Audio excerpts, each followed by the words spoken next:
may i-share ako sa inyo mga idol. Ito yung ginawa ko improvised na heater.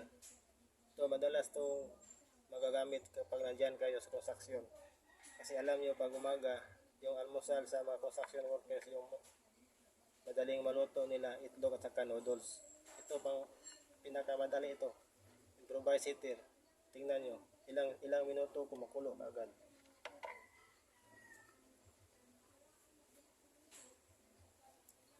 Pero paalala lang, kapag nandyan ang heater sa loob ng tubig, huwag niyong hawakan ang tubig, baka makuryente kayo, madisgrasya kayo.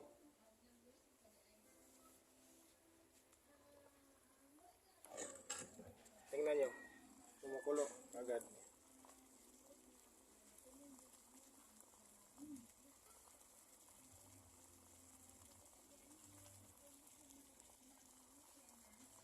Pag iano mo, mawala yung hindi sa kumukulo. Pag balik mo, kumukulo agad. Oh.